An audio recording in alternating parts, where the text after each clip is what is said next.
chairs, camping table, your TV cable, water hose, electricity cable. We have been living in this RV for a month. We have not killed each other. We have not destroyed the RV.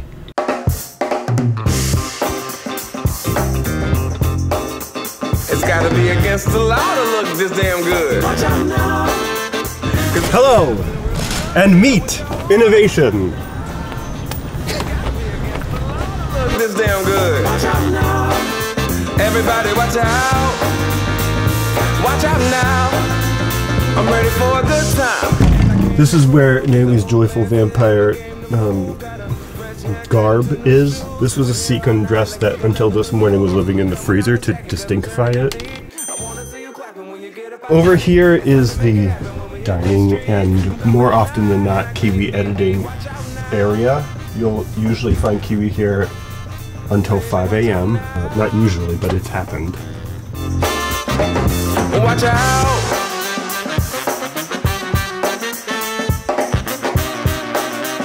These are Kiwi's twinkle lights. This is where Kiwi sleeps. I'm going up. I'm a man on a mission with no missions and I'm looking for love. Oh, I'm just looking for love. It's gotta be against the law to look. You can see Mellotron here is strapped in very securely. Baby, I feel real good and I wish I would. It's gotta be against the law to look this damn good, baby. Some of you may remember this is where Olivia first appeared, and she would run into the little event when we tried to capture her and bring her outside safely. So that was the little game that we used to play with her until I ended the game. I wanna see you clapping when you get up out your seat. It's time to make it happen when we hit these streets. I'm coming in hot and I can't be beat. Watch out now. It's kind of like living in a very short submarine. When we do dishes, you have to move everything from where you're working to someplace else, and then when you're done with it, you have to move it back. It's like an enormous, like missing tile puzzle game or Tetris or something like that. Super fun. I'm looking for love. Oh, I'm just looking for love. It's gotta be against the law to look this damn good. This is our bed chamber. It actually has a privacy curtain divider for when we don't want to speak to Kiwi anymore. There's even skylights here. This is the refrigerator. It's actually bigger than I thought it was going to be. They have kimchi at Walmart now, which is amazing.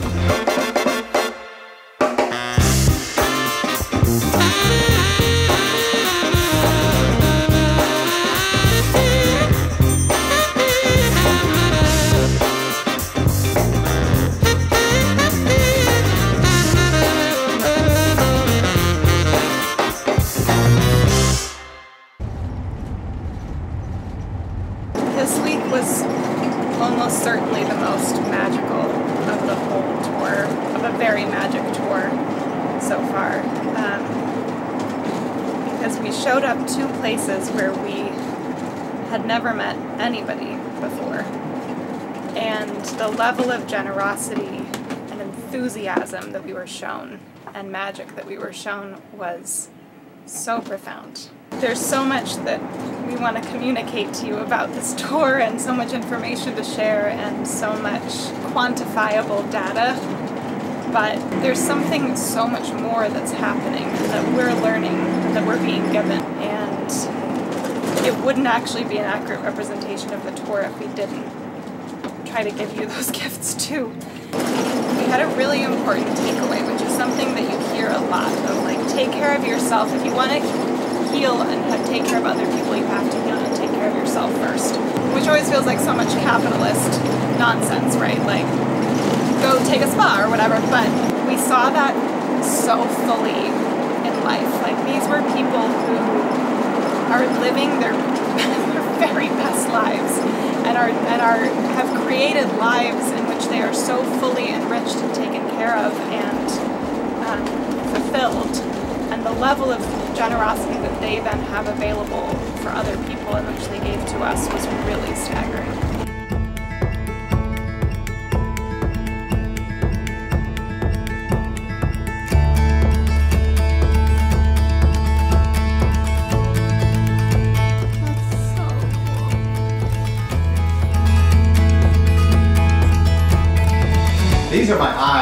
back home, and when I found out, I made these ice sculptures to educate people. So they represent, it's called missing pixels, and in this eye, these are the pixels I'm missing. Those are the nerves that have been killed because of glaucoma, and I didn't know. You two have the energy of about 100 people.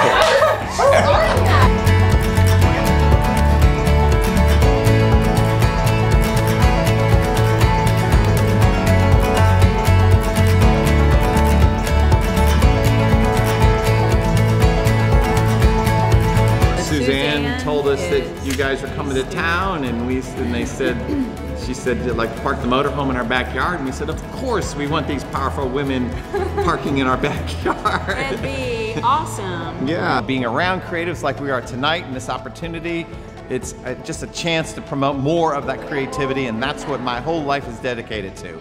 Through creativity, we are going to change the world. It's getting better all the time.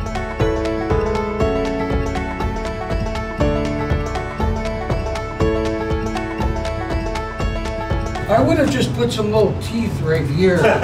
You know what? Because it's really calling out for that. The Strand is a movie theater that opened here in 1934 and closed in 1964. And so we've just taken it and fixed it up and opened it up as a nonprofit to show art house films, foreign language films, things like this, and have live theater. It's strictly volunteer. Jack and I both do this just because we feel like... Shall I get rid of those cones? Oh, am I interrupting the interview? That's all right. So we enjoy doing this, and the people love it, and you know, it makes the community richer. What can you say? Wow, it's so nice.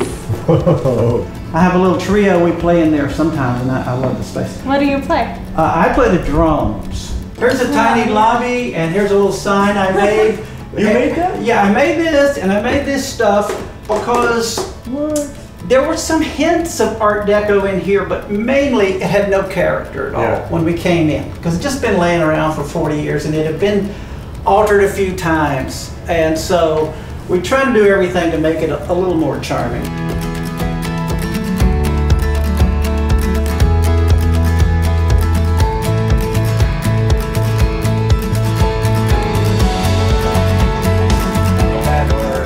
Months ago, I was traveling on foot in downtown Vicksburg, Mississippi, heading to the Highway 61 coffee house when, lo and behold, I found this on the sidewalk, just laying there as if beyond the grave. A hand was reaching out. No, that's a different story altogether.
Worked as a personal assistant to Anne Rice, and that was 15 years in New Orleans.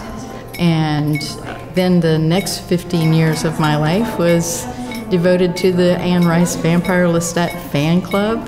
So yeah, I kind of know a lot about vampires. I actually liked it a lot, you know, and it's sort of very familiar to me, the content. So I enjoyed it. And, you know, I like the ending.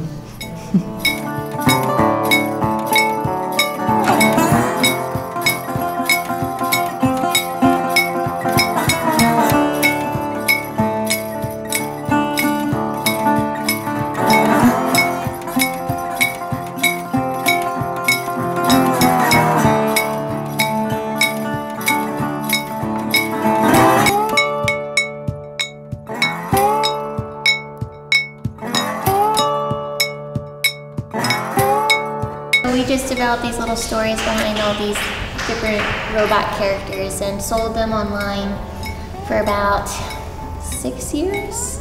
And it was just a hobby, just something for fun. But it's kind of how we got started in our relationship. So it means a lot to us. There's something about Mellotron. I don't know what it is. People like them.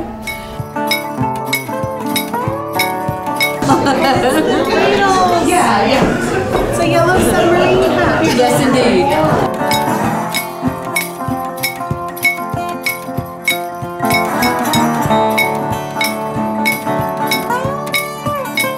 I love the whole concept of deciding to go out and meet everybody and go on tour and like show the world that this can be done and it can be done in a new way.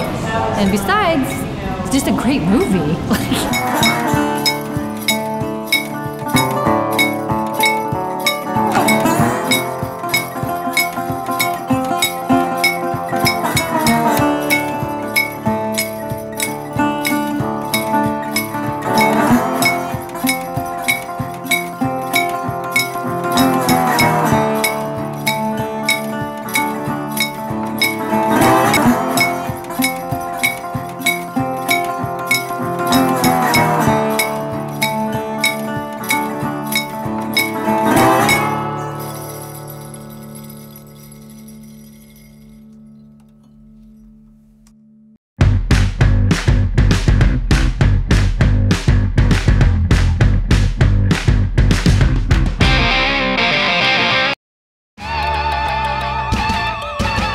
You are the king of the vampires of Austin, Texas. I am the king of the vampire court of Austin, Texas.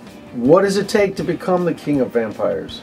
So in my case, about 7 years ago, I started a series of events in North Austin that would then later become what I did for a living in my company, but it was all just built on creating a vampire-themed event that I just personally liked and I thought other people would like. And then, wouldn't you know it, all the vampires came out of the woodwork and started showing up.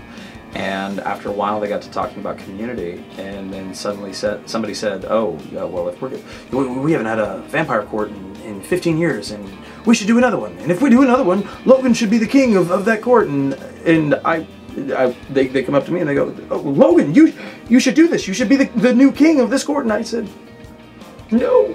So you're a reluctant king? I did not want to do it. I had seen the worst of it before. But are you a benevolent king? I mean, I just simply want to do the best for my community, and I want to make that as good of a, I don't know. Do I say I want to be a role model? I don't know if I want, maybe to the other community members, to what we have. I want to show what a good community can accomplish with the simplistic notions of democracy and camaraderie and understanding and interconnection to your local communities outside of just that. Connecting with the people around you, the city around you, is very important. Personal opinion. So there you go. If you build it, they will come. If you make some vampire events, the vampires will show up, and who knows, maybe they'll make you their king. Yep. Long live the king! Oh.